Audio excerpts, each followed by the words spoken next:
ಇದು SS digital channel, Shri ಸುಮಂಗಲಿ digital channel. ನೀವು ನೋಡ್ತಾ ಇದ್ದೀರಿ ಸುದ್ದಿ ಸಮಯ, ಸ್ಥಳೀಯ ಸುದ್ದಿಗಳಿಗಾಗಿ.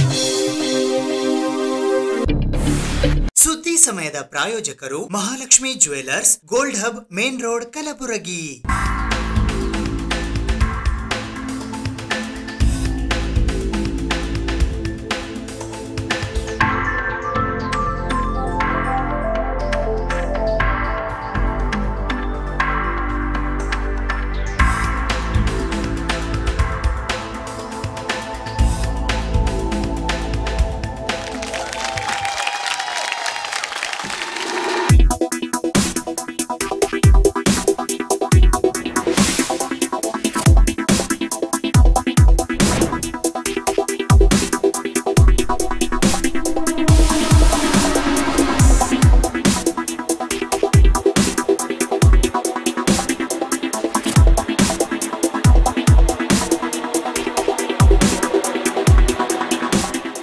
Mahalakshmi jewellers, gold hub, main road, Gulbarga.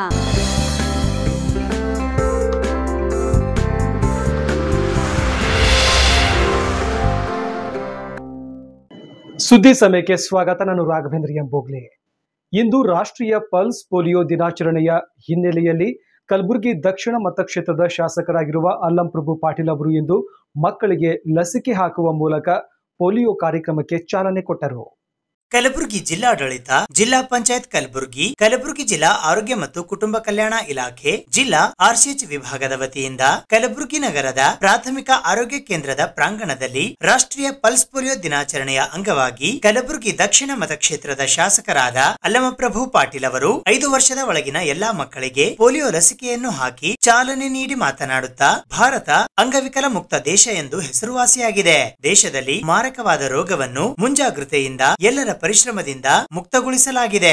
ಅದರಂತೆ ಸಾರ್ವಜನಿಕರಲ್ಲಿ ಕಳಕಳಿಯ ಮನವಿ ಮಾಡಿಕೊಳ್ಳುವುದೇನೆಂದರೆ, ಮನೆಯಲ್ಲಿಯೇ ಕೂಡದೆ ಹೊರಗೆ ಬಂದು ಮಕ್ಕಳಿಗೆ ಪೋಲಿಯೋ ಲಸಿಕೆ ಹಾಕಿಸಬೇಕು. ಇದರಿಂದ ಯಾವುದೇ ಹಾನಿ ಅಥವಾ ತೊಂದರೆಯಾಗುವುದಿಲ್ಲ. ಹೆಚ್ಚಿನ ಲಸಿಕೆ ಹಾಕಿಸುವುದರ ಮೂಲಕ ಶಾಶ್ವತವಾಗಿ ಪೋಲಿಯೋ ಮುಕ್ತ ಮಾಡಲು ಎಲ್ಲರೂ ಕಲಬುರಗಿ ಜಿಲ್ಲಾಡಳಿತ ಮತ್ತು ಆರೋಗ್ಯ ಇಲಾಖೆಯವರು ಮುತುವರ್ಜಿ ವಹಿಸಿ ಕೆಲಸ ಮಾಡುತ್ತಿದ್ದಾರೆ. ಈ ಕಾರ್ಯಕ್ರಮವನ್ನು ಯಶಸ್ವಿಗೊಳಿಸಬೇಕು ಎಂದು ಹೇಳಿದರು. ವೇದಿಕೆಯ ಮೇಲೆ ಜಿಲ್ಲಾಧಿಕಾರಿ ಬಿ ಫೌಜಾ ತರನ್ನುಮ್ ಅವರು ಮಾತನಾಡುತ್ತಾ, ನಮ್ಮ ಭಾರತದಲ್ಲಿ ಮತ್ತು ಕರ್ನಾಟಕದಲ್ಲಿ ಈ ಪೋಲಿಯೋ ಲಸಿಕೆ ಕಾರ್ಯಕ್ರಮ ಅಂಕಿಅಂಶ ಪ್ರಕಾರ ಒಳ್ಳೆಯ ಕಾರ್ಯಕ್ರಮ ಇದಾಗಿದೆ. ಮಕ್ಕಳಿಗೆ ಪೋಲಿಯೋ ಹನಿ ಹಾಕಿಸುವುದು ಪ್ರತಿಯೊಬ್ಬರ ಜವಾಬ್ದಾರಿ. ಅದರಂತೆ ನಮ್ಮ ಕಲಬುರಗಿ ಜಿಲ್ಲೆಯಲ್ಲಿ ಅಂಕಿಅಂಶದ ಪ್ರಕಾರ 3,41,951 ಇದೆ. ಇದರಲ್ಲಿ 5 ವರ್ಷದ ಒಳಗಿನ ಮಕ್ಕಳಿಗೆ ಲಸಿಕೆ, ಮನೆಯಲ್ಲಿ ಕೆಲವು ಮಕ್ಕಳಿಗೆ ಹಾಕದೇ ಇರುವಂತಹ ಮಕ್ಕಳಿಗೆ ಲಸಿಕೆ ಹಾಕಿಸಬೇಕು. ಕಲಬುರಗಿ ಜಿಲ್ಲೆಯಲ್ಲಿ 17 ಲಸಿಕಾ ಕೇಂದ್ರ ಇವೆ. ಸಂಚಾರಿ ತಂಗುದಾಣ ಮನೆ ಮನೆಗೆ ಭೇಟಿ ಮಾಡಿ ನಮ್ಮ ಆರೋಗ್ಯ ಇಲಾಖೆಯವರು ಮತ್ತು ಮಹಿಳಾ ಮತ್ತು ಮಕ್ಕಳ ಇಲಾಖೆಯ ಅಧಿಕಾರಿಗಳು, ಸಿಬ್ಬಂದಿಗಳು, ಮೇಲ್ವಿಚಾರಕರು, ಆರೋಗ್ಯ ನಿರೀಕ್ಷಣಾ ಅಧಿಕಾರಿಗಳು, ಪ್ರಾಥಮಿಕ ಆರೋಗ್ಯ ಸುರಕ್ಷಣಾ ಅಧಿಕಾರಿಗಳು, ಆಶಾ ಕಾರ್ಯಕರ್ತೆಯರು, ಅಂಗನವಾಡಿ ಸಿಬ್ಬಂದಿ ವರ್ಗದವರು, ಜಿಲ್ಲಾ ಮಟ್ಟದ ಅಧಿಕಾರಿಗಳು ಈ ಕಾರ್ಯಕ್ರಮದ ಮೇಲ್ವಿಚಾರಣೆ ಮಾಡುತ್ತಿದ್ದು 3 ದಿನಗಳ ಕಾಲ ಈ ಕಾರ್ಯಕ್ರಮ ನಡೆಯುತ್ತಿದೆ. ರವಿವಾರ ಇದ್ದರೂ ಕೂಡ ಎಲ್ಲರೂ ಖುಷಿಯಿಂದ ಕೆಲಸ ನಿರ್ವಹಿಸುತ್ತಿರುವುದು ಬಹಳ ಸಂತೋಷ ಆಗುತ್ತಿದೆ. ಹಾಗೆ ನಿಮ್ಮೆಲ್ಲರಿಗೂ ಕೃತಜ್ಞತೆ ಸಲ್ಲಿಸುತ್ತೇನೆ ಎಂದು ಹೇಳಿದರು. ನಂತರ ಮುಖ್ಯ ಕಾರ್ಯನಿರ್ವಾಹಕ ಅಧಿಕಾರಿ ಭವರ್ ಸಿಂಗ್ ಮೀನಾ ಅವರು ಮಾತನಾಡಿದರು. DHO ಡಾಕ್ಟರ್ ರತಿಕಾಂತ ಸ್ವಾಮಿ, RCH ಅಧಿಕಾರಿ ಡಾಕ್ಟರ್ ಶರಣಬಸಪ್ಪ ಕ್ಯಾತ್ನಾಳ್, ಜಿಲ್ಲಾ ಆಕೂಕ ತರಬೇತಿ ಕೇಂದ್ರದ ಪ್ರಾಂಶುಪಾಲರಾದ ಡಾಕ್ಟರ್ ರವಿಕಾಂತ್ ಕ್ಯಾತ್ನಾಳ್, ಕಲಬುರಗಿ ತಾಲೂಕಿನ ತಾಲೂಕಾ ಆರೋಗ್ಯ ಅಧಿಕಾರಿಗಳಾದ ಡಾಕ್ಟರ್ ಮಾರುತಿ ಕಾಂಬಳೆ, ಹೀರಾಪುರ ಪ್ರಾಥಮಿಕ ಆರೋಗ್ಯ ಕೇಂದ್ರದ ಆಡಳಿತ ಅಧಿಕಾರಿ ಡಾಕ್ಟರ್ ಅನಿತಾ ಜಾಧವ್, ಉಪನಿರ್ದೇಶಕರಾದ ನವೀನ್ ಕುಮಾರ್, ಕಲಬುರಗಿ ಮಹಾನಗರ ಪಾಲಿಕೆಯ ಸದಸ್ಯರಾದ ಅಲಿಮುದ್ದೀನ್ ಪಟೇಲ್, DPC ವೀರೇಶ್ ಜವಾಳಗೇರಿ, ಜಿಲ್ಲಾ ನಗರ ಕಾರ್ಯಕ್ರಮ ವ್ಯವಸ್ಥಾಪಕರಾದ ಶ್ರೀಕಾಂತ್ ಸ್ವಾಮಿ, ಜಿಲ್ಲಾ ಸಂಯೋಜಕರಾದ ರವೀಂದ್ರ ಠಾಕೂರ್, ಜಿಲ್ಲಾ ಸಂಯೋಜಕರು RKSK ಶಿವಕುಮಾರ್ ಕಾಂಬಳೆ, ಜಿಲ್ಲಾ SNCU ಮಕ್ಕಳ ಸಮಾಲೋಚಕರಾದ ಮಂಜುನಾಥ್ ಕಂಬಾಳಿ ಮಠ, ಜಿಲ್ಲಾ BHEO ಸೋಮಶೇಖರ್ ಮದನ್ಕರ್, ಜಿಲ್ಲಾ ಮಟ್ಟದ ಅಧಿಕಾರಿಗಳು ಇದ್ದರು. DYDHEO ಸೋಮು ರಾಠೋಡ್ ಅವರು ನಿರೂಪಿಸಿದರು. RKSK ಸಮಾಲೋಚಕ ಅಲ್ಲಮ್ಮ ಪ್ರಭು ನಿಂಬರ್ಗಿ ಸ್ವಾಗತಿಸಿದರು. ಆನಂದ್ ಅವರು ವಂದಿಸಿದರು. ಈ ಕಾರ್ಯಕ್ರಮದಲ್ಲಿ ಜಿಲ್ಲಾ ಮಟ್ಟದ ಅಧಿಕಾರಿಗಳು, ಆರೋಗ್ಯ ಇಲಾಖೆಯ ಸಿಬ್ಬಂದಿ ವರ್ಗದವರು, ಹೀರಾಪುರ ಬಡಾವಣೆಯ ತಾಯಂದಿರು ಮತ್ತು ಮಕ್ಕಳು ಭಾಗವಹಿಸಿದ್ದರು. ಬಹಳಷ್ಟು ಕಾರ್ಯಕ್ರಮಗಳನ್ನು ಹಮ್ಮಿಕೊಂಡಿದೆ. ಇವತ್ತು ಈ ಪಲ್ಸ್ ಪೋಲಿಯೋ ಕಾರ್ಯಕ್ರಮ 2024ನೇ ತಾರೀಕಿನಿಂದ ಒಂದು ಸುತ್ತಿನ ಲಸಿಕಾ ಕಾರ್ಯಕ್ರಮವಾಗಿದ್ದು ಕೇವಲ 5 ವರ್ಷದ ಒಳಗಿನ ಎಲ್ಲ ಮಕ್ಕಳಿಗೂ ಕೂಡ 2 ಹನಿ ಪೋಲಿಯೋ ಲಸಿಕೆ ನೀಡುವ ಕಾರ್ಯಕ್ರಮ ಇದಾಗಿದೆ. ಈ ದಿನ ಏನಪ್ಪ ಅಂದ್ರೆ ಸುಮಾರು ಈ ಕಾರ್ಯಕ್ರಮಗಳಿಗೆ 5 ವರ್ಷದ ಮಕ್ಕಳು 3,41,961 ಮಕ್ಕಳನ್ನ ಪತ್ತೆ ಹಚ್ಚಿದೆ. ಈ ಎಲ್ಲ ಮಕ್ಕಳಿಗೂ ಕೂಡ ಈ ಒಂದು ಲಸಿಕಾ ಕೇಂದ್ರದ ಮೂಲಕ ಒಟ್ಟು 1,517 ಒಂದು ದಿನಕ್ಕೆ ಮತ್ತು ಮನೆಗಳಿಗೆ ಭೇಟಿ ಆಗ್ತಕ್ಕಂಥ ತಂಡಗಳು ಕೂಡ 1,517 3 ದಿನಗಳ ಕಾರ್ಯಕ್ರಮ ಇದು. 3ನೇ ತಾರೀಕು ಪ್ರಾರಂಭವಾಗಿ 6ನೇ ತಾರೀಕಿನವರೆಗೂ ಇಡೀ ದೇಶದಾದ್ಯಂತ ಈ ಕಾರ್ಯಕ್ರಮ ಹಮ್ಮಿಕೊಳ್ಳಲಾಗಿದೆ. ಇದರಲ್ಲಿ ಸಂಚಾರ ತಂಡಗಳು 32 ಒಟ್ಟು ತಂಡಗಳು 1,684 ಮೇಲ್ವಿಚಾರಕರು ಕೂಡ ಇದ್ದಾರೆ. ಲಸಿಕೆ ಹಾಕುವವರ ಸಂಖ್ಯೆ ಕೂಡ 3,118 ಜನ ಮತ್ತು 250 ಜನ ಸ್ವಯಂ ಸೇವಕರು. ಈ ರೀತಿ ಈ ಕಾರ್ಯಕ್ರಮದಲ್ಲಿ ಭಾಗವಹಿಸ್ತಾ ಇದ್ದಾರೆ. ಇಡೀ ವಿಶ್ವದಲ್ಲಿ ಕೂಡ ಭಾರತ ಮೊಟ್ಟ ಮೊದಲನೇ ಸ್ಥಾನ. ಯಾರು ಏನಪ್ಪಾ ಅಂದ್ರೆ ಈ ಅಂಗವಿಕಲರ ಆಗಬಾರ್ದು, ಅಂಗವಿಕಲಕ್ಕೆ ತುತ್ತು ಒಳಗಾಗಬಾರ್ದು ಅಂತ ಹೇಳಿ ಈ ಲಸಿಕಾ ಕಾರ್ಯಕ್ರಮ ಮೊದಲಿಂದ ಹಾಕೊಂಡು ಬಂದಿದೆ. ಇವತ್ತು ಕೂಡ ಭಾರತದಲ್ಲಿ ಅಂಗವಿಕಲ ಮುಕ್ತ ಭಾರತ್ ಅಂತ ಹೇಳಿ ಲಸಿಕಾ ಮುಕ್ತ ದೇಶ ಅಂತೇಳಿ ಹೆಸರುವಾಸಿಯಾಗಿದೆ. ವಿಶ್ವದಲ್ಲಿ ಕೂಡ ಇವತ್ತು ಬಹಳಷ್ಟು ಅನೇಕ ಮಾರಕ ರೋಗಗಳು ಬರುವುದರ ಮೂಲಕ ನಮ್ಮಲ್ಲಿ ಮುಂಜಾಗ್ರತೆ ಕ್ರಮವಾಗಿ ಈ ಕಾರ್ಯಕ್ರಮ 3 ದಿನಗಳ ಕಾರ್ಯಕ್ರಮ ಹಮ್ಮಿಕೊಳ್ಳಲಾಗಿದೆ. ಈ ಕಾರ್ಯಕ್ರಮಕ್ಕೆ ಸಾರ್ವಜನಿಕರಲ್ಲಿ ಬಹಳ ಕಳಕಳಿ ವಿನಂತಿ ಮಾಡಿಕೊಳ್ತೇನೆಂದ್ರೆ, ತಾಯಂದಿರು ಕೂಡ ನಿಮ್ಮ ಮಕ್ಕಳಿಗೆ ಲಸಿಕೆ ಹಾಕುವುದರಿಂದ ಯಾವುದೇ ತೊಂದರೆ ಆಗುವುದಿಲ್ಲ, ನಿಮಗೆ ಒಳ್ಳೆಯದಾಗ್ತದೆ, ಮುಂದೆ ಮಗುವಿಗೆ ಅಂಗವಿಕಲತನ ಬರೋದಿಲ್ಲ. ಇವೆಲ್ಲ ಕಾರಣಗಳಿಂದ ಸರ್ಕಾರ ಪತ್ತೆ ಹಚ್ಚಿ ಜಿಲ್ಲಾಧಿಕಾರಿಗಳು, ಜಿಲ್ಲಾಡಳಿತ ಮುತುವರ್ಜಿ ವಹಿಸಿ ನಿಮ್ಮ ಮನೆ ಬಾಗಿಲಿಗೆ ಬಂದು ಈ ಕೆಲಸ ಹೇಳ್ತಿದ್ದಾರೆ. ಅಂದ್ರೆ ಇದರಲ್ಲಿ ಏನೋ ವಿಶೇಷ ಅರ್ಥ ಇದೆ ಅಂತ ತಿಳ್ಕೊಂಡು ಭಾವಿಸಿ ತಾವೆಲ್ಲ ಮನೆಯಿಂದ ಹೊರಗೆ ಬಂದು ಈ ಕಾರ್ಯಕ್ರಮದಲ್ಲಿ ಭಾಗವಹಿಸಿ ನಿಮ್ಮ ಮಕ್ಕಳನ್ನ ಕರೆದುಕೊಂಡು ಬಂದು ಲಸಿಕೆಯನ್ನು ಹಾಕೊಂಡು ಹೋಗ್ಬೇಕಂತ ಹೇಳಿ ನಾನು ತಮ್ಮಲ್ಲಿ ಈ ಮೂಲಕ. ನಿಮಗೆ ಗೊತ್ತಿದೆ, ನಮ್ಮ ದೇಶ ಪಲ್ಸ್ ಪೋಲಿಯೋ ಮುಕ್ತ ಆಗಿ ಸುಮಾರು 10 ವರ್ಷ ಆಗಿದೆ. ನಮ್ಮ ದೇಶದ last polio case was in 2011. ಒಂದು ಕರ್ನಾಟಕ ಬಗ್ಗೆ ಮಾತಾಡಬೇಕಾದ್ರೆ ಐ ಥಿಂಕ್ 2007ರಲ್ಲಿ ಒಂದು ಕೇಸ್ ಇತ್ತು. ಸೊ ನಾವು ಸುಮಾರು 15 ವರ್ಷ ಜಾಸ್ತಿ ನಮ್ಮಲ್ಲಿ ಯಾವುದೇ ಕೇಸ್ ಇಲ್ಲ. ಆದ್ರೆ ಇದು ನಿರಂತರ ಒಂದು ಹೋರಾಟ ಇದೆ, ಒಂದು ಫೈಟ್ ಇದೆ. ಹಾಗಾಗಿ ಇವತ್ತಿಂದ ಒಂದು 3 ದಿವಸದ ಒಂದು ಪಲ್ಸ್ ಪೋಲಿಯೋ ಅಭಿಯಾನ ನಡೀತಾ ಇದೆ. ಅದರಲ್ಲಿ 5 ವರ್ಷ ವಯಸ್ಸಿನ ಒಳಗಡೆ ಇರುವ ಮಕ್ಕಳಿಗೆ ಎಲ್ಲರಿಗೆ ನಾವು 2 ಹನಿಗಳು ಕೊಡ್ತಾ ಇದೀವಿ. ಅದಕ್ಕೋಸ್ಕರ ನಮ್ಮ ಆರೋಗ್ಯ ಮತ್ತು ಆರೋಗ್ಯ ಇಲಾಖೆ ಬಹಳ ಪ್ರಿಪರೇಷನ್ ಮಾಡಿದ್ದಾರೆ. ನಾವು ಕೂಡ DC ಮೇಡಮ್ ಮತ್ತು ನಾವು ಇದ್ರ ಬಗ್ಗೆ ಪ್ರಿಪರೇಷನ್ ಮೀಟಿಂಗ್ ಕೂಡ ಮಾಡಿದೀವಿ. ಬಹಳಷ್ಟು ತಂಡಗಳು ರಚನೆ ಆಗಿದ್ದಾವೆ. ಇವತ್ತು ಬೂತ್ ಹಂತದಲ್ಲಿ ಮಕ್ಕಳಿಗೆ ನಾವು 2 ಹನಿಗಳು ಒಂದು ಪಲ್ಸ್ ಪೋಲಿಯೋ ಡೋಸ್ ಕೊಡ್ತಾ ಇದೀವಿ. ನಾಳೆಯಿಂದ ಮನೆಗೆ ಭೇಟಿ ಮಾಡಿ ಅವರಿಗೆ ಡೋಸ್ ಕೊಡ್ತೀವಿ. ಇನ್ನೊಂದು ಈ ವಿಷಯ ಬಗ್ಗೆ ಅಂದ್ರೆ ಬಹಳ ಸಾಕಷ್ಟು ಜಾಗೃತಿ ಇದಾವೆ. ಆದ್ರೆ ಈ ವೇದಿಕೆ ಮುಖಾಂತರ ಮತ್ತು ಮಾಧ್ಯಮದಲ್ಲಿ ನನ್ನ ಮನವಿ ಏನಂದ್ರೆ, ನಮ್ಮ ಪೇರೆಂಟ್ಸ್ ಗಳಲ್ಲಿ ಈ ವಿಷಯ ಬಗ್ಗೆ ಸ್ವಲ್ಪ ಒಂದು ಜಾಗೃತಿ ಇರಬೇಕು, ಅವೇರ್ನೆಸ್ ಇರಬೇಕು. ಅಂಗನವಾಡಿನಲ್ಲಿ ಸ್ಪೆಷಲಿ ನಮ್ಮ DD ವೆಂಕಟೇಶ್ ಇಲ್ಲಿದ್ದಾರೆ, ಅವರಿಗೆ ಒಂದು ಮನವಿ ಏನಂದ್ರೆ, ಅಲ್ಲಿ ಪೇರೆಂಟ್ಸ್ ಒಳಗಡೆ ಅಲ್ಲಿ ಅಂಗನವಾಡಿ ಮಟ್ಟದಲ್ಲಿ ಮೀಟಿಂಗ್ ಮಾಡಬೇಕಾದ್ರೆ, ಅಲ್ಲಿ ಮಾತಾಡಬೇಕಾದ್ರೆ ಈ ವಿಷಯ ಬಗ್ಗೆ ಸ್ವಲ್ಪ 3 ದಿವಸ ಒಂದು ಮಾತು ಬರ್ತಾ ಇರಬೇಕು. ಮತ್ತು ಈ ಪಲ್ಸ್ ಪೋಲಿಯೋ ಅಭಿಯಾನದ ಯಾರು ಮಕ್ಕಳು ವಂಚಿತ ಆಗಬಾರ್ದು. ನಾವು ಈ ವಿಷಯದಲ್ಲಿ ಬಹುಶಃ ಈ ಪ್ರೋಗ್ರಾಮ್ ಹೇಗೆ ಅಂದ್ರೆ, ಇದರಲ್ಲಿ ನಾವು ಇಂಡಿಯಾದ ಒಂದು ಮಾದರಿ ಇದೆ, ಯಾವ ತರ ನಾವು ಪ್ರಾಜೆಕ್ಟ್ ಇಂಪ್ಲಿಮೆಂಟ್ ಮಾಡಬೇಕು, ಪಲ್ಸ್ ಪೋಲಿಯೋ ಅಭಿಯಾನದಲ್ಲಿ ನಾವು ಯಾವ ತರ ಟೀಮ್ ಮಾಡಿಕೊಂಡು ಈ ತರ ಮಾದರಿಯಿಂದ ನಾವು ಕೆಲಸ ಮಾಡಿದೀವಿ. ಒಂದು ಕರೆಕ್ಟ್ ಆಗಿ ಎಲ್ಲ ಪ್ರಾಜೆಕ್ಟ್ಗೋಸ್ಕರ ಮತ್ತು ಬೇರೆ ದೇಶಕ್ಕೆ ಕೂಡ ನಾವು ಮಾದರಿ ಆಗಿದ್ದೀವಿ. ಪೋಲಿಯೋ ಕಾರ್ಯಕ್ರಮ ಪ್ರತಿ ವರ್ಷ ಬಹಳ ವರ್ಷದಿಂದ ನಡೀತಾ ಇದೆ. ಮಧ್ಯದಲ್ಲಿ ಕೋವಿಡ್ ಸಂದರ್ಭದಲ್ಲಿ 2 ವರ್ಷ ಗ್ಯಾಪ್ ಆಯಿತು. ಆದ್ರೂ ಇಡೀ ಜಗತ್ತಲ್ಲಿ ಪೋಲಿಯೋ ಇರಾಡಿಕೇಶನ್ ಆಗಬೇಕು, ಆ ಒಂದು ಗುರಿ ಇಟ್ಕೊಂಡು ಎಲ್ಲ ರಾಷ್ಟ್ರಗಳಲ್ಲಿ, ಎಲ್ಲ ರಾಜ್ಯಗಳಲ್ಲಿ ಈ ಒಂದು ಕಾರ್ಯ ಪೋಲಿಯೋ ಇರಾಡಿಕೇಶನ್ ಡ್ರೈವ್ ಅಂತ ಏನ್ ನಡೀತಾ ಇದೆ. ಅಲ್ಲಿ ಎರಡು ಡ್ರಾಪ್ಸ್ ಮಾತ್ರ ಪೋಲಿಯೋ ಡ್ರಾಪ್ಸ್ ಹಾಕೋದು ಈಗ ಬಹಳ ಒಂದು ಒಳ್ಳೆ ಕಾರ್ಯಕ್ರಮ. ಹಾಗೂ ಭಾರತದಲ್ಲಿ ನಮ್ಮ CO ಅವರು ಹೇಳಿದಾಗೆ ಭಾರತದಲ್ಲಿ ಬಹಳ ಚೆನ್ನಾಗಿ ಆಗಿರೋದು ಒಂದು ಕಾರ್ಯಕ್ರಮ. ಅದರಲ್ಲಿ ಒಂದು ಪೋಲಿಯೋ ಇರಾಡಿಕೇಶನ್ ಡ್ರೈವ್. ಈ ಒಂದು ಡ್ರೈವ್ ಯಾವಾಗ್ಲೂ ನಾವು ಬೇರೆ ಕಾರ್ಯ ಮಾಡುವಾಗ, ಇಲೆಕ್ಷನ್ ಕೆಲಸ ಆಗ್ಲಿ, ಬೇರೆ ಯೋಜನೆಗಳಲ್ಲಿ ಆಗ್ಲಿ, ನಾವು ಹೇಳ್ತೀವಿ ಪೋಲಿಯೋ ಮಾಡೆಲ್ ಅಲ್ಲಿ ಮಾಡೋಣ. ಯಾಕೆಂದ್ರೆ ಎಷ್ಟು ಒಂದು ಸದೃಢ ರೀತಿಯಲ್ಲಿ ಈಗಾಗಲೇ ಒಂದು ಸಿಸ್ಟಮ್ ಸೆಟ್ ಇದೆ. ಪ್ರತಿ ಒಂದು ಕೇಂದ್ರ ಎಲ್ಲಿ ಆಗ್ಬೇಕು, ಯಾವ ರೀತಿಯಲ್ಲಿ ನಾವು ಹೋಗಿ ಡ್ರಾಪ್ಸ್ ಕೊಡಿಸ್ತೀವಿ, ಮತ್ತು ಅಲ್ಲದೆ ಮನೆ ಭೇಟಿ ನೀಡಿ ಹೇಗ್ ಮಾಡ್ತೀವಿ, ಆ ಒಂದು ಸಿಸ್ಟಮ್ ಏನಿದೆ ಫುಲ್ ಪ್ರೂಫ್ ಇದೆ, ಬಹಳ ಚೆನ್ನಾಗಿದೆ ಅಂತ. ಅದು ಐಡೆಂಟಿಫೈಡ್ ಕೇಸ್ ಸ್ಟಡೀಸ್ ಇದೆ. ದೊಡ್ಡ ದೊಡ್ಡ ಬಿಸಿನೆಸ್ ಸ್ಕೂಲ್ಸ್ ಅಲ್ಲಿ ಸಹ ಈ ಒಂದು ಪೋಲಿಯೋ ಇರಾಡಿಕೇಶನ್ ಡ್ರೈವ್ ಎಸ್ಪೆಷಲಿ ಭಾರತದಲ್ಲಿ ಮತ್ತು ಕರ್ನಾಟಕದಲ್ಲಿ ಆಗ್ತಾ ಇರೋದು ಕಾರ್ಯ ಬಗ್ಗೆ ಬಹಳ ಶ್ಲಾಘನೀಯ ಮಾತು ಬಹಳಷ್ಟು ಕಡೆ ಬಂದಿದ್ದಾರೆ.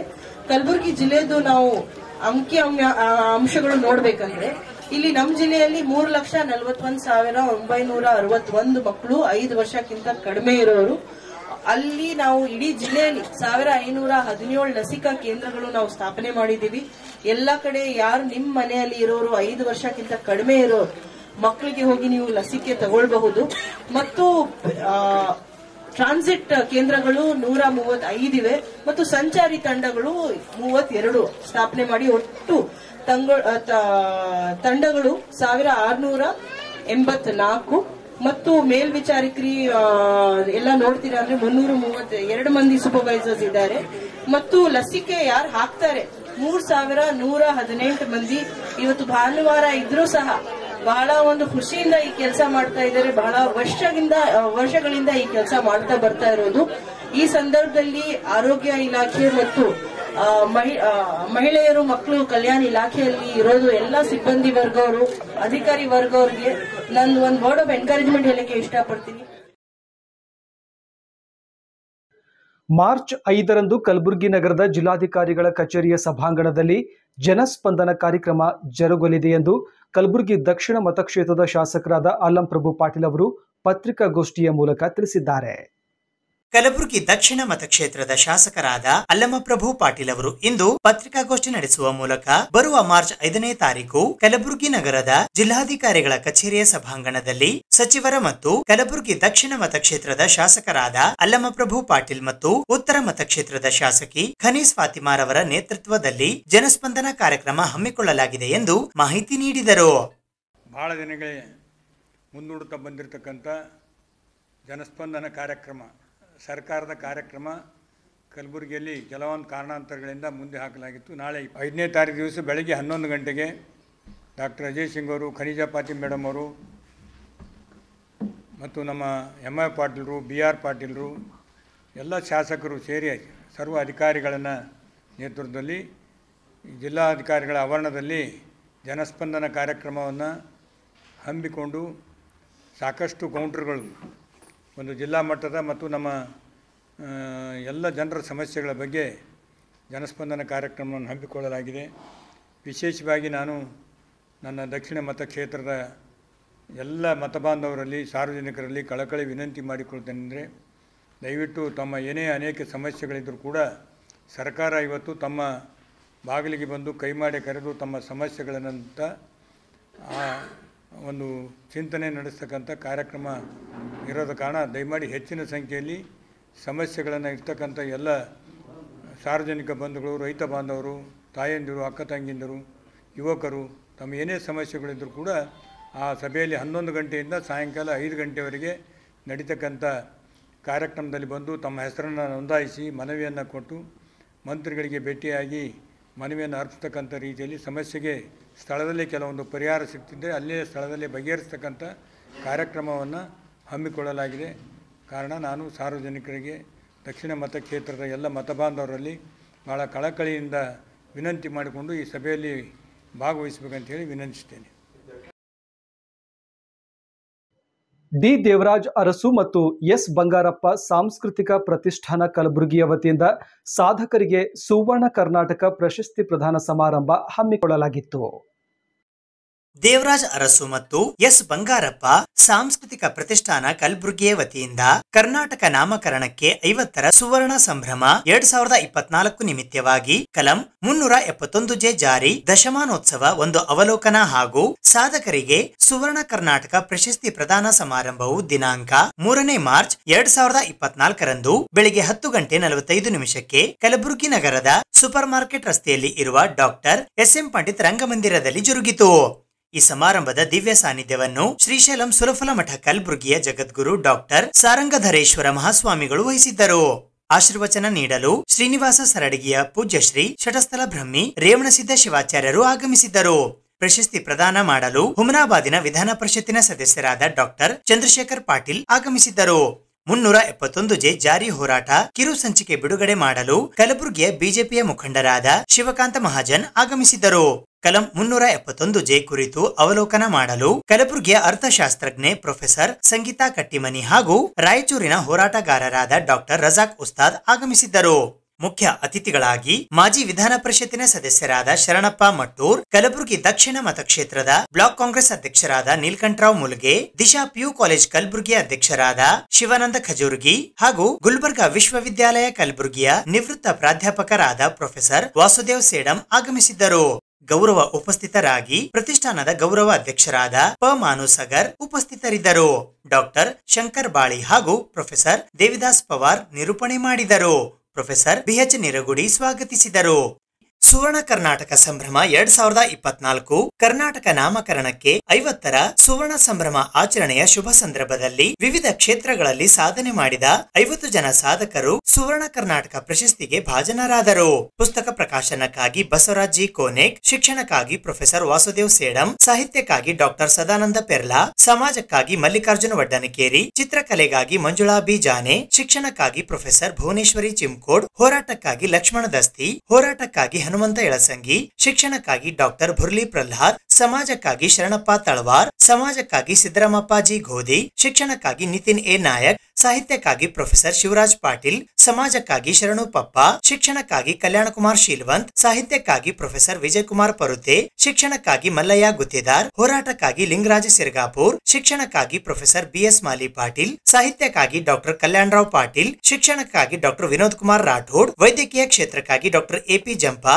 ಶಿಕ್ಷಣಕ್ಕಾಗಿ ಪ್ರೊಫೆಸರ್ ಶಂಶುದ್ದೀನ್ ಪಟೇಲ್, ಸಮಾಜಕ್ಕಾಗಿ ಅಶೋಕ್ ನಾಯಕ್, ಹೋರಾಟಕ್ಕಾಗಿ ಡಾಕ್ಟರ್ ವಿಜಯ್ ಕುಮಾರ್ ಸಾಲಿಮನಿ, ಶಿಕ್ಷಣಕ್ಕಾಗಿ ಡಾಕ್ಟರ್ ಗೌಸುದ್ದೀನ್ ತುಮಕೂರ್ಕರ್, ಶಿಕ್ಷಣಕ್ಕಾಗಿ ಪ್ರೊಫೆಸರ್ ಶೈಲೇಂದ್ರ ಸಿಂಗ್ ಠಾಕೂರ್, ಹೋರಾಟಕ್ಕಾಗಿ ಡಾಕ್ಟರ್ ಜಗನ್ನಾಥ್ ಪಟ್ಟಣ್ಕರ್, ಹೋರಾಟಕ್ಕಾಗಿ ಡಾಕ್ಟರ್ ಶರಣಪ್ಪ ಸೈದಾಪುರ್, ಶಿಕ್ಷಣಕ್ಕಾಗಿ ಪ್ರೊಫೆಸರ್ ಜಗಪ್ಪ ಆರ್ ಹೊಸಮನಿ, ಶಿಕ್ಷಣಕ್ಕಾಗಿ ಡಾಕ್ಟರ್ ಅನಿಲ್ ಕುಮಾರ್ ಹಾಲು, ಸಾಹಿತ್ಯಕ್ಕಾಗಿ ಡಾಕ್ಟರ್ ಜಯದೇವಿ ಗಾಯಕ್ವಾಡ್, ಶಿಕ್ಷಣಕ್ಕಾಗಿ ಮಲ್ಲಿಕಾರ್ಜುನ್ ಪಾಲಮೂರ್, ಚಿತ್ರಕಲೆಗಾಗಿ ಮೀನಾಕ್ಷಿ ಎ ಗುತ್ತೇದಾರ್, ಜನಪದ ಕಲೆಗಾಗಿ ಸಿದ್ದಲಿಂಗ ಪ್ರಭು ಪೂಜಾರಿ, ಶಿಕ್ಷಣಕ್ಕಾಗಿ ಡಾಕ್ಟರ್ ಚಂದ್ರಶೇಖರ್ ದೊಡ್ಡಮನಿ, ಶಿಕ್ಷಣಕ್ಕಾಗಿ ಡಾಕ್ಟರ್ ಸುರೇಖಾ ಎಸ್ ಬುಸಾಳೆ, ಶಿಕ್ಷಣಕ್ಕಾಗಿ ಸುಧಾಕರ್ ಎಸ್ ಭೀಮಳ್ಳಿ, ಶಿಕ್ಷಣಕ್ಕಾಗಿ ಡಾಕ್ಟರ್ ಉಮಾದೇವಿ ಆರ್ ವಿಭೂತಿ, ಶಿಕ್ಷಣಕ್ಕಾಗಿ ಶೋಭಾ ಪಿ ಜವಳಿ, ಶಿಕ್ಷಣಕ್ಕಾಗಿ ಅಮೃತಾ ಪಿ ಕೊರಳ್ಳಿ, ಸಾಹಿತ್ಯಕ್ಕಾಗಿ ಡಾಕ್ಟರ್ ನಾಗಪ್ಪ ಗೋಗಿ, ಪತ್ರಿಕಾ ಮಾಧ್ಯಮಕ್ಕಾಗಿ ಸಂಗಮನಾಥ್ ರೇವತ್ಗಾಂವ್, ಶಿಕ್ಷಣಕ್ಕಾಗಿ ಪ್ರಕಾಶ್ ಅಂಗಡಿ ಕನ್ನೇಳ್ಳಿ, ಚಿತ್ರನಟ ಗಂಗಾಧರ್ ಬಡಿಗೇರ್, ಪತ್ರಿಕಾ ಮಾಧ್ಯಮಕ್ಕಾಗಿ ರಾಜ್ಕುಮಾರ್ ಉದ್ನೂರ್, ಶಿಕ್ಷಣಕ್ಕಾಗಿ ಪ್ರೊಫೆಸರ್ ಮಲಕನಗೌಡ ಪಾಟೀಲ್, ಶಿಕ್ಷಣಕ್ಕಾಗಿ ಡಾಕ್ಟರ್ ಭಾಗೀರಥಿ ಬಿಕೆ, ಸಾಹಿತ್ಯಕ್ಕಾಗಿ ಡಾಕ್ಟರ್ ಅಪ್ಪಾಸಾಬ್ ಬಿರಾದಾರ್ ಮತ್ತು ಸಾಹಿತ್ಯ ಕ್ಷೇತ್ರಕ್ಕಾಗಿ ಡಾಕ್ಟರ್ ಆನಂದ್ ಸಿದ್ದಮಣಿ ಇವರಿಗೆ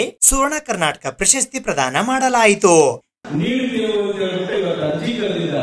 ಇದು ಕರ್ನಾಟಕ ಕನ್ನಡ ಕರ್ನಾಟಕದಾದ್ಯಂತ ಇಂಥ ಕೆಲಸಗಳು ಜರುಗಬೇಕು ಅಂತ ಹೇಳ್ಬಿಟ್ಟು ಈ ಸಂದರ್ಭದಲ್ಲಿಯೂ ಕೂಡ ಕರೆ ನೀಡುವುದರ ಜೊತೆಗೆ ನಾನು ಪೂಜ್ಯರಲ್ಲಿ ಮತ್ತು ವೇದಿಕೆ ಮೇಲೆ ಇರತಕ್ಕಂಥ ಎಲ್ಲ ಗಣ್ಯಮಾನ್ಯರಲ್ಲಿ ಕಾರ್ಯಕ್ರಮದಲ್ಲಿ ಭಾಗವಹಿಸಿರ್ತಕ್ಕಂಥ ಎಲ್ಲ ಮಹಿಳೆಯರಲ್ಲಿ ಒಂದು ಕಳಕಳಿಯ ಮನವಿಯನ್ನು ಏನ್ ಮಾಡಿಕೊಳ್ತಾ ಇದ್ದೀನಿ ಅಂದರೆ 371 ಜಯದಲ್ಲಿ ಭಾಗವಹಿಸಿರ್ತಕ್ಕಂಥ ದಿವಂಗತ ವೈದ್ಯನಾಥ್ ಪಾಟೀಲ್ ರಾಜಿ ಹಿಡ್ಕೊಂಡು ಮಲ್ಲಿಕಾರ್ಜುನ್ ಖರ್ಗೆ ಅವರಿಗೆ 5 ಬಾರಿ ಚಪ್ಪಾಳೆ ತಟ್ಟುವುದರ ಮುಖಾಂತರ ಅವರನ್ನು ಅಭಿನಂದಿಸೋಣ ಅಂತ ಹೇಳ್ಬಿಟ್ಟು ಈ ಸಂದರ್ಭದಲ್ಲಿ ಕೇಳ್ತಾ ಇದ್ದೀನಿ. ಸುಮಾರು 3 ತಿಂಗಳ ಕಾಲ ಕೆಲಸ ದಿನ ರಾತ್ರಿ ನಾವು ಕೂಡ ಮಾಡಿ ನಾವು ಪೆನ್ನಿನ ಮುಖಾಂತರ, ಬರವಣಿಗೆ ಮುಖಾಂತರ ಮತ್ತು ಹೋರಾಟಗಾರರು ತಮ್ಮ ಹೋರಾಟದ ಮುಖಾಂತರ both pen and sword, pen is mightier than sword ಅಂತ ಹೇಳ್ತಾರೆ.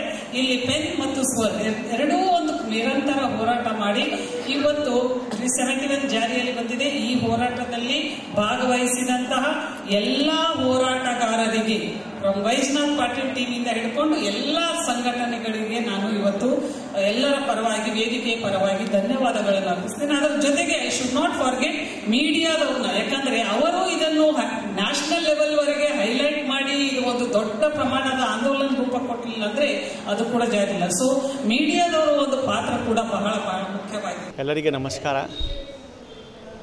ದೇವರಾಜ ಅರಸು ಮತ್ತು ಎಸ್ ಬಂಗಾರಪ್ಪ ಸಂಸ್ಕೃತಿ ಪ್ರತಿಷ್ಠಾನ ಕಲಬುರಗಿ ವತಿಯಿಂದ ಶಿಕ್ಷಣ ಕ್ಷೇತ್ರದಲ್ಲಿ ನನಗೇನು ಅವಾರ್ಡನ್ನು ಕೊಡ್ತಿದ್ದಾರೆ, ಅದಕ್ಕೆ ನಾನು ಲಿಂಗಣ್ಣ ಮತ್ತು ಸಂಗಡಿಗಳಿಗೆ ತುಂಬ ಹೃದಯದಿಂದ ಧನ್ಯವಾದ ಅರ್ಪಿಸುತ್ತೇನೆ.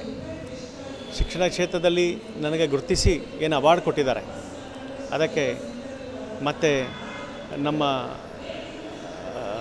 ದೇವರಾಜ ಅರಸು ಬಂಗಾರಪ್ಪ ಸಂಸ್ಕೃತಿ ಪ್ರತಿಷ್ಠಾನ ಇವರಿಗೆ ಹೃತ್ಪೂರ್ವಕ ಧನ್ಯವಾದ ಅರ್ಪಿಸುತ್ತೇನೆ.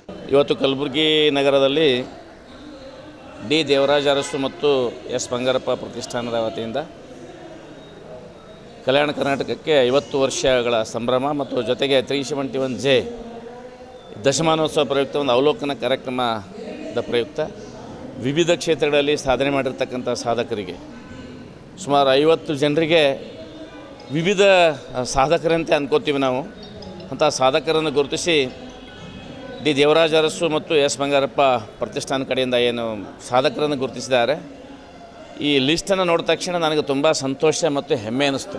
ಯಾಕಂದರೆ ಕಲ್ಯಾಣ ಕರ್ನಾಟಕ ಭಾಗದಲ್ಲಿಯೂ ಕೂಡ ಸಾಕಷ್ಟು ಪ್ರತಿಭೆಗಳಿದ್ದರೂ ಸಹಿತ ಅವರನ್ನು ಗುರುತಿಸಿ ಪುರಸ್ಕರಿಸ್ತಕ್ಕಂಥ ಕೆಲಸ ಇಲ್ಲಿವರೆಗೆ ಯಾರೂ ಮಾಡಿರಲಿಲ್ಲ. ಕೇವಲ ಕೆಲವೊಂದು ಕ್ಷೇತ್ರಗಳಲ್ಲಿ ಮಾತ್ರ ಆಯ್ಕೆ ಮಾಡಿದ್ದರು. ಇವತ್ತು ನಾವು ಆಯ್ಕೆ ಮಾಡಿರ್ತಕ್ಕಂಥ ಕ್ಷೇತ್ರಗಳನ್ನು ಗಮನಿಸಿದಾಗ ಅನೇಕ ಕ್ಷೇತ್ರಗಳಲ್ಲಿ ಸಾಧನೆ ಮಾಡಿರ್ತಕ್ಕಂಥದ್ದಿದೆ.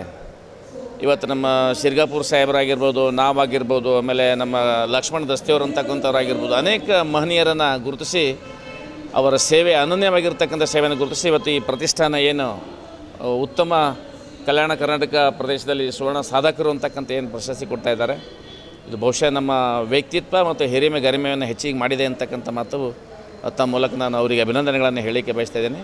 ಇವತ್ತಿನ ಈ ಒಂದು ಎಸ್ ಎಂ ಪಂಡಿತ ರಂಗಮಂದಿರದಲ್ಲಿ ನಡೀತಿರುವಂಥ ದೇವರಾಜ ಅರಸು ಮತ್ತು ಎಸ್ ಬಂಗಾರಪ್ಪ ಸಾಂಸ್ಕೃತಿಕ ಪ್ರತಿಷ್ಠಾನ ಹಮ್ಮಿಕೊಂಡಂಥ 371ನೇ ಜೆ ಕಲಂ ಜಾರಿ ದಶಮಾನೋತ್ಸವ ಹಾಗೂ ವಿವಿಧ ಕ್ಷೇತ್ರಗಳಲ್ಲಿ ಸಾಧನೆ ಮಾಡಿದಂಥ 50 ಸಾಧಕರಿಗೆ ಸನ್ಮಾನ ಈ ಒಂದು ಹಮ್ಮಿಕೊಂಡಿದ್ದು ಇದು ಭಾಳಷ್ಟು ಒಂದು ಅರ್ಥಪೂರ್ಣ ಅಂತ ಹೇಳ್ಬೋದು.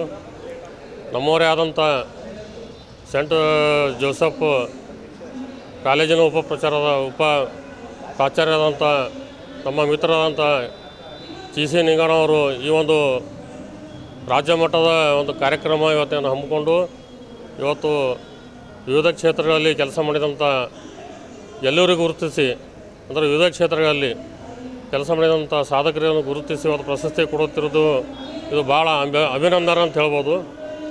ಯಾಕಂತಂದ್ರೆ ಯಾವುದೇ ಕ್ಷೇತ್ರದ ಶಿಕ್ಷಣ ಇರ್ಬೋದು, ಹೋರಾಟ ಇರ್ಬೋದು, ಇನ್ನಿತರ ಯಾವುದೇ ಕಲೆ ಇರ್ಬೋದು, ಯಾವುದೇ ಕ್ಷೇತ್ರ ಇದ್ರೂ ಕೂಡ ಸಾಧಕರೆಂಬುದೊಂದು ಭಾಳ ದೊಡ್ಡ ಒಂದು ವ್ಯಕ್ತಿತ್ವದ ಒಂದು ವ್ಯಕ್ತಿಗಳಿರ್ತಾರೆ. ಅವರ ಒಂದು ಸಾಧನೆಯನ್ನು ಅಂದರೆ ಎಷ್ಟೋ ಜನರು ಇವತ್ತು ಕೂಡ ನಮ್ಮ ಕಲಬುರಗಿಯಲ್ಲಿ ಸಾಕಷ್ಟು ಹೋರಾಟಗಾರರಿರ್ಬೋದು, ಶಿಕ್ಷಣ ಕ್ಷೇತ್ರದಲ್ಲಿ ದುಡಿತಿರುವಂಥ ಶಿಕ್ಷಕರಿರ್ಬೋದು, ಬೇರೆ ಬೇರೆ ಕ್ಷೇತ್ರಗಳಲ್ಲಿ ಎಲೆಮರೆ ಕಾಯ್ದಂಥ ವ್ಯಕ್ತಿಗಳನ್ನು ಮತ್ತು ಅವ್ರ ಸಾಧನೆಯನ್ನು ಗುರುತಿಸಿ ಇಂಥ ಪ್ರಶಸ್ತಿಗಳು ಕೊಡ್ತಾ ಇರೋದು ಇದು ಭಾಳ ಒಂದು ಅಭಿನಂದನಾ ಕಾರ್ಯ ಅಂತ ಹೇಳ್ಬೋದು. ಇನ್ನೂ ಕೂಡ ಯಾಕಂದರೆ 371ನೇ ಜೆ ಕಲಂಗಾಗಿ ನಮ್ಮ ಮಲ್ಲಯ್ಯ ಸರ್, ಗುತ್ತಿದಾರ್ ಸರ್ ಅವರು ಮತ್ತು ಇನ್ನಿತರ ಅನೇಕ ಶಿಕ್ಷಕರು ಕೂಡ ಭಾಗಿಯಾದರು, ಅನೇಕ ಹೋರಾಟಗಾರರು ಕೂಡ ಭಾಗಿಯಾದರು, ಸಾಕಷ್ಟು ಜನರು ಕೂಡ ಭಾಗಿಯಾಗಿದ್ದರು. ಈ ಒಂದು ಸಂದರ್ಭದಲ್ಲಿ 371ನೇ ಜೆ ಕಲಂ ತಿದ್ದುಪಡಿಗಾಗಿ ನಮ್ಮ ಹಿರಿಯ ಹೋರಾಟಗಾರರಾದಂಥ ವೈಜನಾಥ್ ಪಾಟೀಲ್ ಅವರು ಮತ್ತು ನಮ್ಮ ಲಕ್ಷ್ಮಣ ದಸ್ತಿ ಅವರ ಜೊತೆ ಕೂಡ ನಾವು ಹೋರಾಟದಲ್ಲಿ ಭಾಗಿಯಾಗಿ ಸುಮಾರು 5 ರಿಂದ 6 ವರ್ಷ ನಿರಂತರವಾಗಿ ಮನೆ ಮಠ ಬಿಟ್ಟು ನಾವೇನು ಹೋರಾಟ ಮಾಡೀವಿ. ಈ ಒಂದು ಹೋರಾಟಕ್ಕೆ ಬೆಲೆ ಸಿಕ್ಕು ನಮ್ಮ ಆಗಿನ ಕೇಂದ್ರ ಸಚಿವರಾದಂಥ ಮಲ್ಲಿಕಾರ್ಜುನ ಖರ್ಗೆ ಅವರ ಒಂದು ಆಸಕ್ತಿಯಿಂದ, ಒಂದು ಇಚ್ಛಾಶಕ್ತಿಯಿಂದ ಇದು ಜಾರಿಗೆ ಬಂದು ಈ ಒಂದು ನಮ್ಮ ಭಾಗಕ್ಕೆ ನ್ಯಾಯ ಒದಗಿಸಿಕೊಡುವಂಥ ಕೆಲಸ ಆಗಿದೆ.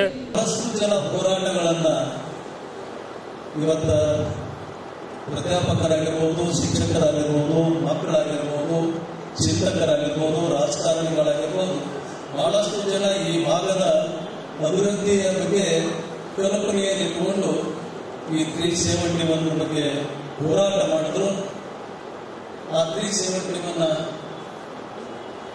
ಹಿರಿಯ ರಾಜಕಾರಣಿಗಳ ಸರ್ಕಾರದಿಂದ ಅದು ಯಶಸ್ವಿಯಾಯಿತು. ಆದರೆ ಯಶಸ್ವಿ ಆದ ಮೇಲೆ ಬೆಳವಣಿಗೆಗಳು ಯಾವ ರೀತಿ ಆದವು, ಈ ಭಾಗಕ್ಕೆ ಯಾವ ರೀತಿ ಲಾಭ ಆಯಿತು, ನಷ್ಟ ಯಾವ ರೀತಿ ಆಯಿತು ಅಂತಕ್ಕಂಥದ್ದು ವಿಚಾರ ಬಹಳ ಚೆನ್ನಾಗಿ ನಡೆದಿರ್ತಕ್ಕಂಥದ್ದು. ಬಹುಶಃ ಇವತ್ತಿನ ವಿಷಯ ಇಲ್ಲೆಲ್ಲ ಬಂದಿರತಕ್ಕಂಥ ತಾವೆಲ್ಲ ಬುದ್ಧಿಜೀವಿಗಳಿದ್ದೀರಿ, ಹಿರಿಯರಿದ್ದೀರಿ. ಈ ಭಾಗದ ಬಗ್ಗೆ ಪ್ರತಿಯೊಬ್ಬರು ಕೂಡ ಅವಲೋಕನ ಮಾಡತಕ್ಕಂಥದ್ದು ಪ್ರತಿಯೊಬ್ಬರ ಕರ್ತವ್ಯವಾಗಿರ್ತಕ್ಕಂಥದ್ದು. 371 ಜೆ ಆದಮೇಲೆ ಬಹುಶಃ ಹೋರಾಟ ಮಾಡಿ ಸರ್ಕಾರ ಅದನ್ನು ಜಾರಿಗೆ ತಂದು ಅವರಷ್ಟಕ್ಕೆ ಅವರು ಸುಮ್ಮನೆ ಕೂತಾರೆ, ನಮ್ಮಷ್ಟಕ್ಕೆ ನಾವು ಈ ಭಾಗದಲ್ಲಿ ಸುಮ್ಮನೆ ಕೂರ್ತೇವೆ. ಬಹಳಷ್ಟು ಬದಲಾವಣೆಗಳನ್ನು ಆಗಬೇಕಾಗಿತ್ತು ಅಂತಕ್ಕಂಥದ್ದು ಬಹಳಷ್ಟು ಜನರ ಕಲ್ಪನೆ ಇದೆ, ಆಸೆನೂ ಇದೆ. ಆದರೂ ಆಗಿಲ್ಲ. ಶಿಕ್ಷಣದಲ್ಲಿ ಒಂದಷ್ಟು ಪ್ರಗತಿ ಆಗಿರಬಹುದು, ಆದರೆ ನನಗನ್ನಿಸೋ ಮಟ್ಟಿಗೆ ಆ 370 ಒಂದು ಬಂದ ಮೇಲೆ ಈ ಭಾಗದ ಅಭಿವೃದ್ಧಿ ಆಗಲಿ, ಈ ಭಾಗದ ನಿರುದ್ಯೋಗ ಆಗಲಿ, ಈ ಭಾಗದ ವ್ಯಾಪಾರೀಕರಣ ಆಗಬಹುದು, ಇಂಡಸ್ಟ್ರಿ ಆಗಿರಬಹುದು, ಯಾವುದನ್ನು ಬದಲಾವಣೆಗೆ ಸರ್ಕಾರ ಜಾರಿಗೆ ತಂದಿಲ್ಲ. ಆದರೆ ಹಣ ಕೊಟ್ಟಿದೆ, ಆದರೆ ಅದನ್ನು ಸಮರ್ಪಕವಾಗಿ ಜಾರಿಗೆ ಆಗಿಲ್ಲ.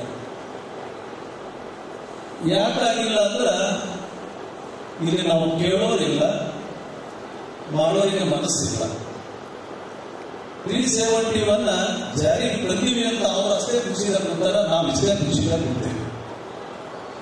ಕೇಳುವಂತ ಧ್ವನಿ ಇತ್ತು ಅಂದ್ರೆ ಮಾಡುವಂತ ಸರ್ಕಾರ ಮುಂದೆ ಬರ್ತದ ಅಂತಕ್ಕಂಥದ್ದು ನನ್ನ ವಿಚಾರ. ಇವತ್ತ ನಮ್ಮ ಜೆ.ಸಿ. ಲಿಂಗಣ್ಣವರು ಇಷ್ಟೆಲ್ಲ ಜನ ಬುದ್ಧಿಜೀವಿಗಳಿಗೆ ಈ ವೇದಿಕೆ ಮೇಲೆ ತಂದ ಅದರ ಬಗ್ಗೆ ಚಿಂತನೆಯನ್ನು ಮಾಡಬೇಕು ಅಂತಕ್ಕಂಥ ಒಂದು ಕಲ್ಪನೆ ಇಟ್ಟುಕೊಂಡು ಇವತ್ತು ವೇದಿಕೆಯನ್ನು ನಿರ್ಮಾಣ ಮಾಡ್ಯಾರ.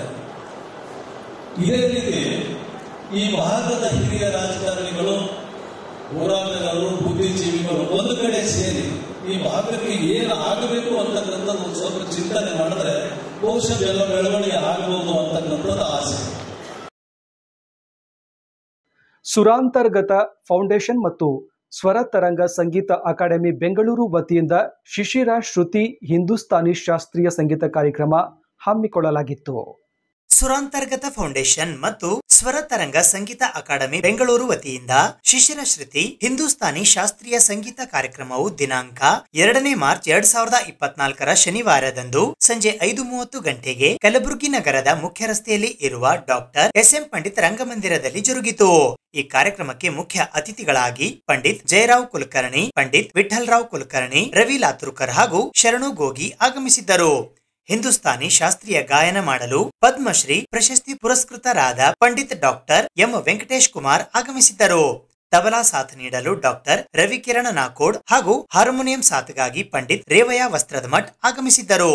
ಯುಗಳ ಸಿತಾರ್ ವಾದನಕ್ಕಾಗಿ ಉಸ್ತಾದ್ ಶಫೀಕ್ ಖಾನ್ ಮತ್ತು ಸಂಜೀವ್ ಕೋರ್ತಿ ಆಗಮಿಸಿದ್ದರು.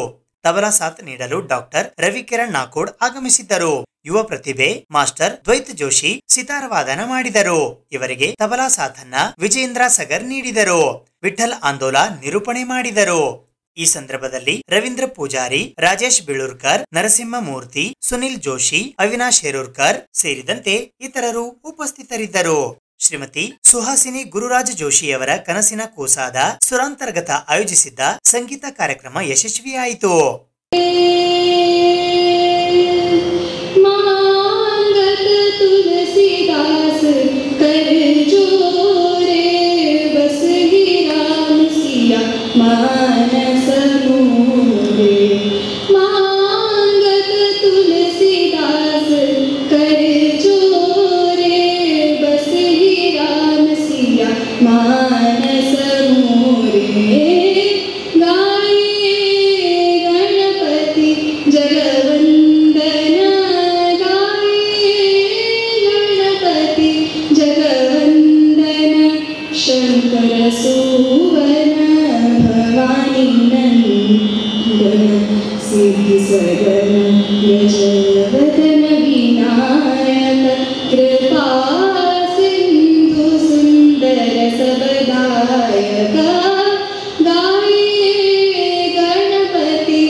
ಸಂಗೀತ ತರಬೇತಿಯನ್ನು ಖ್ಯಾತ ಆಹ್ವಾನಿತ ಕಲಾವಿದರ ಶಾಸ್ತ್ರೀಯ ಸಂಗೀತ ಕಾರ್ಯಕ್ರಮ ಆಯೋಜಿಸುವುದರ ಮೂಲಕ, ಶಾಸ್ತ್ರೀಯ ಸಂಗೀತ ಶಿಬಿರಗಳನ್ನು ಹಮ್ಮಿಕೊಳ್ಳುವುದರ ಮೂಲಕ ಜನಸಾಮಾನ್ಯರಲ್ಲಿ ಸಂಗೀತದ ಬಗ್ಗೆ ಆಸಕ್ತಿ ಮತ್ತು ಅರಿವನ್ನು ಮೂಡಿಸುವುದರಲ್ಲಿ ಕೋರ್ತಿಯವರು ಯಶಸ್ವಿಯಾಗಿದ್ದಾರೆ.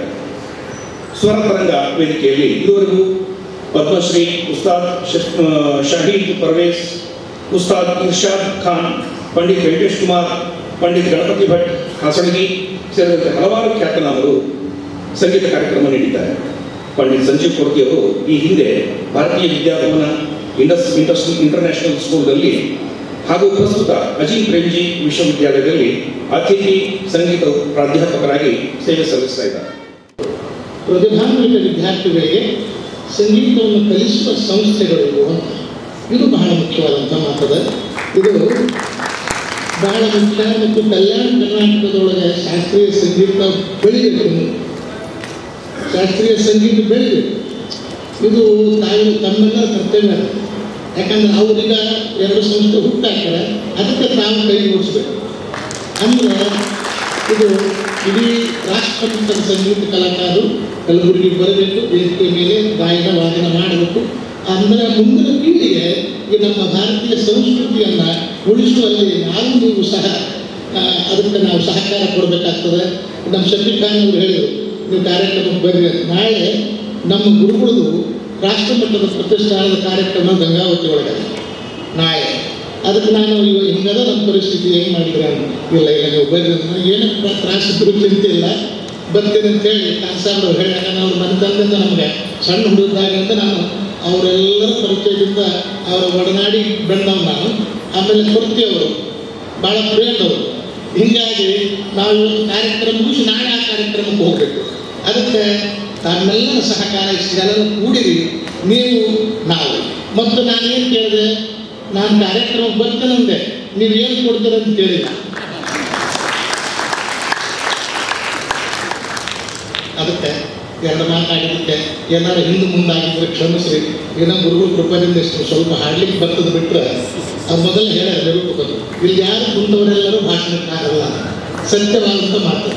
ಏನೋ ಸ್ವಲ್ಪ ವಯಸ್ಸಿನ ಹಿರಿಯಿರಬೇಕು. ನಾನು ಅದಕ್ಕೆ 1-2 ಮಾತು ಮಾತಾಡಿಸಿದ್ದಾರೆ. ನಮಸ್ಕಾರ.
ಭಯಂಕರ ಸಂತೋಷ ಅನಿಸ್ತದೆ. ಯಾಕಂದರೆ ನಾನು ಇಲ್ಲೇ ಗುಲ್ಬರ್ಗ ಆಕಾಶವಾಣಿ ಕೆಲಸ ಮಾಡಿದ್ದೀನಿ. ಗುಲ್ಬರ್ಗದಲ್ಲಿ ನಾನು 10 ವರ್ಷ ಇದ್ದೆ. ಎಲ್ಲ ನನಗೆ ಸಾಕಷ್ಟು ಪರಿಚಯದವರು ಕಾಣ್ತಾ ಇದ್ದಾರೆ ಎಲ್ಲರೂ. ಸೊ ಹಾಗಾಗಿ ಭಾಳ ಸಂತೋಷ ಆಗ್ತಾ ಇದೆ. ಆಮೇಲೆ ಸುರಾಂತರ್ಗ ಅಕಾಡೆಮಿ ಮತ್ತು ಸ್ವರಪರ ಅಕಾಡೆಮಿ ಬೆಂಗಳೂರು, ಇವರು 2 ಅಕಾಡೆಮಿಗೆ ನಾನು ಧನ್ಯವಾದ ಹೇಳ್ತೀನಿ. ಇದು ಒಂದು ಒಳ್ಳೆಯ ಕೆಲಸ ಮಾಡ್ತಾ ಇದೆ. ಆಮೇಲೆ ಇದಕ್ಕೆ ನಾನು ಗುರುರಾಜ್ ಜೋಶಿ ಅವರಿಗೆ ತುಂಬ ಧನ್ಯವಾದ ಹೇಳ್ತೇನೆ. Special thanks to Gururaj Joshi for organising such a beautiful concert. ಇವತ್ತು ನಾವು ಚಾರುಕೇಶಿ ನೋಡ್ತಾ ಇದ್ದೀವಿ. ಇದರಲ್ಲಿ ಅಲಾಪ್ ಜೋಡ್, ಆಮೇಲೆ 2 ಕಂಪೋಸಿಷನ್ಸ್ ಜಪ್ತಾಲ್ ಮತ್ತು ತೀರ್ಥಾಂಜಲಿ ನೋಡ್ತಾ ಇದ್ದೀವಿ. ಚಾರುಕೇಶಿ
ಎಂ ವೆಂಕಟೇಶ್ ಕುಮಾರ್ ಅವರು ಹಳ್ಳಿಯ ಪರಂಪರಾಗತ ಜಾನಪದ ಸಂಪ್ರದಾಯದಲ್ಲಿ ಬೆಳೆದರು.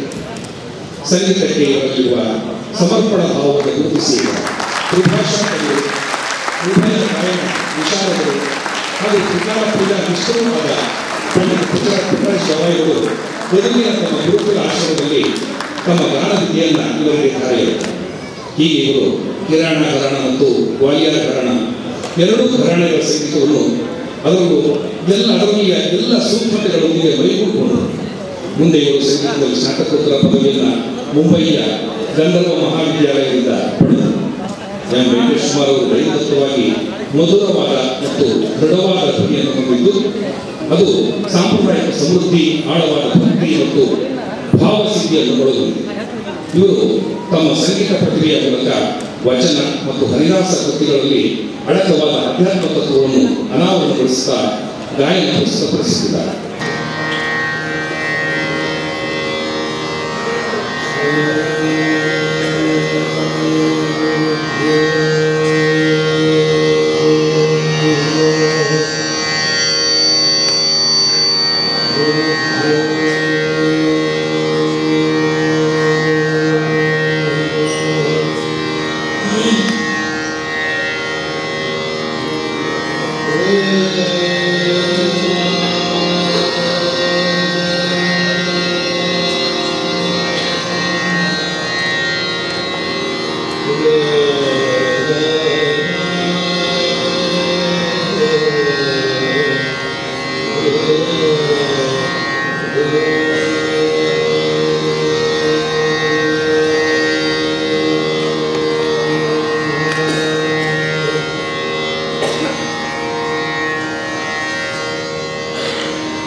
ಮಾರ್ಚ್ 8ರ ಮಹಾಶಿವರಾತ್ರಿಯ ನಿಮಿತ್ತವಾಗಿ ಶ್ರೀ ಶ್ರೀ ಶ್ರೀ ಅಹಿಂಸಾ ಯೋಗೇಶ್ವರ ವೀರ ಧರ್ಮಜ ಮಹಾಶಿವರಾತ್ರಿಯ ನಿಮಿತ್ತ ಶ್ರೀ ಮಹಾನ್ಯಾಸ ಪೂರ್ವಕ ರುದ್ರಾಭಿಷೇಕ ಹಮ್ಮಿಕೊಳ್ಳಲಾಗಿದೆ.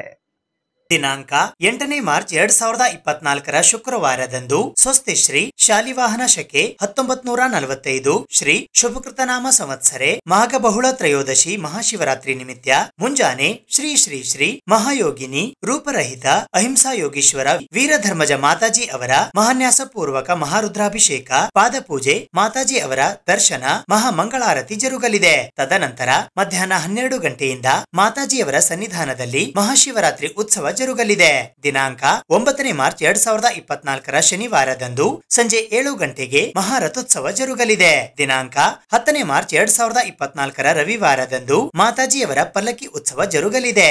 ಶ್ರೀ ಶ್ರೀ ಶ್ರೀ ಮಹಾಯೋಗಿನಿ ರೂಪರಹಿತ ಅಹಿಂಸಾ ಯೋಗೀಶ್ವರ ವೀರಧರ್ಮಜ ಮಾತಾಜಿ ಅವರ 4ನೆಯ ಆರಾಧನಾ ಮಹೋತ್ಸವವು ದಿನಾಂಕ 21ರಿಂದ 25ನೇ ಮಾರ್ಚ್ 2024ರವರೆಗೆ ಜರುಗುತ್ತದೆ. ಕಾರಣ, ಈ ಮಹಾಶಿವರಾತ್ರಿ ಉತ್ಸವದಲ್ಲಿ ಪಾಲ್ಗೊಳ್ಳಲು ಲಕ್ಷಾಂತರ ಭಕ್ತಾದಿಗಳು ಆಗಮಿಸುತ್ತಿದ್ದು ಅವರಿಗೆ ಮಹಾದಾಸೋಹ, ನೀರಿನ, ಬಸ್ಸಿನ ವ್ಯವಸ್ಥೆ ಮಾಡಲಾಗಿದೆ. ಪ್ರತಿ ವರ್ಷ ಮಹಾಶಿವರಾತ್ರಿ ಉತ್ಸವದಲ್ಲಿ ಸರಗಳ್ಳತನ ಪ್ರಕರಣಗಳು ಜರುಗುತ್ತಿದ್ದು ವಿಶೇಷ ಪೊಲೀಸರನ್ನು ನೇಮಿಸುವುದು ಅಲ್ಲದೆ ನೆರೆಯ ತೆಲಂಗಾಣದ ಪತ್ತೆದಾಳದ ಪೊಲೀಸರ ನೆರವು ಅಗತ್ಯವಿರುತ್ತದೆ. ಅದಕ್ಕಾಗಿ ಮಹಾಶಿವರಾತ್ರಿ ನಿಮಿತ್ತ ಸೂಕ್ತ ಪೊಲೀಸ್ ಬಂದೋಬಸ್ತ್ ಒದಗಿಸಲು ಈಗಾಗಲೇ ಕೋರಲಾಗಿದೆ ಎಂದು ಕಲಬುರಗಿ ಜಿಲ್ಲೆ ಸೇಡಂ ತಾಲೂಕಿನ ಯಾನಾಗುಂದಿಯ ಶ್ರೀ ಶ್ರೀ ಶ್ರೀ ರೂಪರಹಿತ ಅಹಿಂಸಾ ಯೋಗೀಶ್ವರ ವೀರಧರ್ಮಜ ಮಠ ಟ್ರಸ್ಟಿನ ಸದಸ್ಯರಾದ ಸಿದ್ದರಾಮಪ್ಪ ಸಣ್ಣೂರವರು ಇಂದು ಕಲಬುರಗಿ ನಗರದ ಪತ್ರಿಕಾ ಭವನದಲ್ಲಿ ಜರುಗಿದ ಸುದ್ದಿಗೋಷ್ಠಿಯ ಮೂಲಕ ತಿಳಿಸಿದ್ದಾರೆ.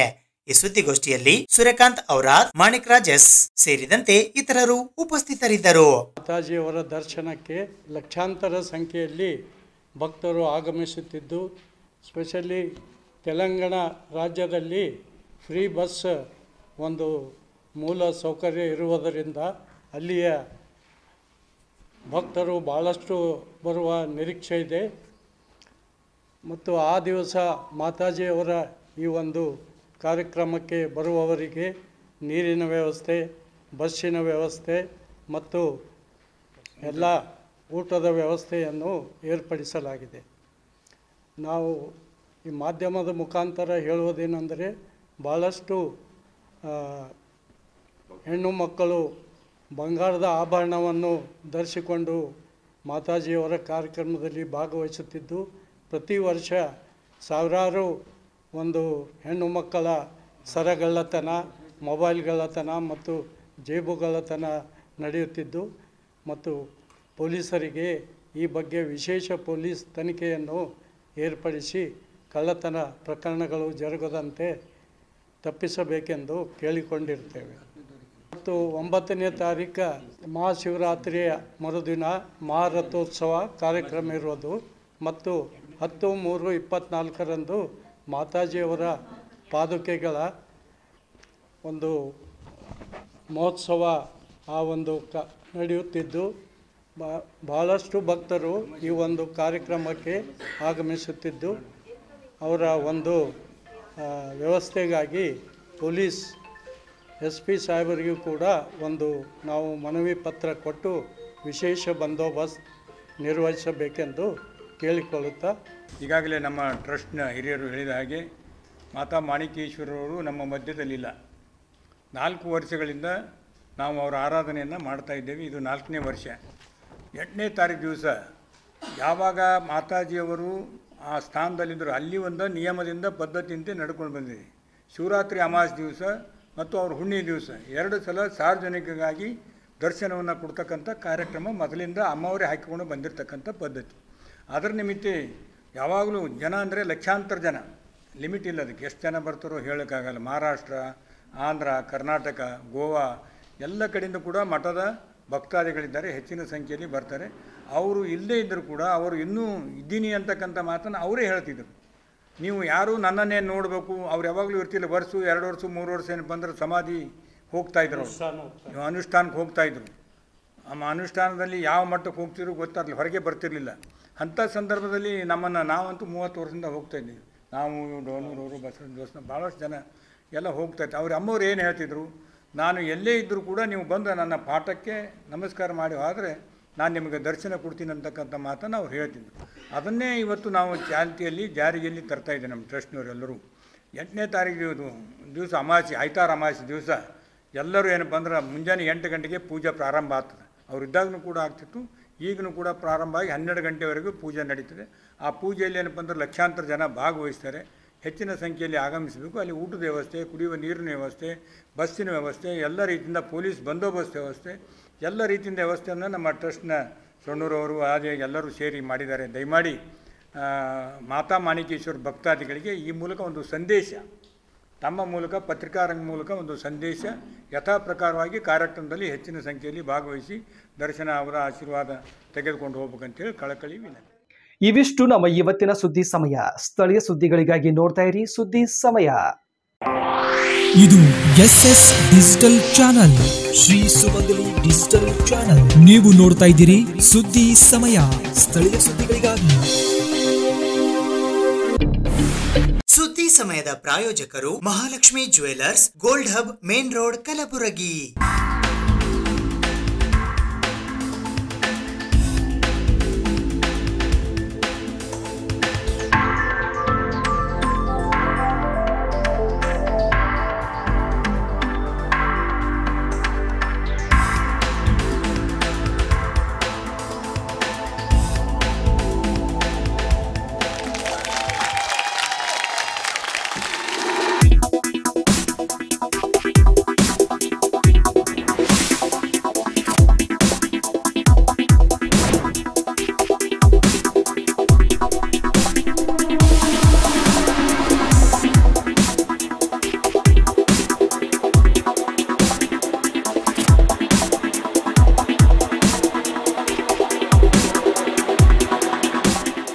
Mahalakshmi jewellers, gold hub, main road, Gulbarga.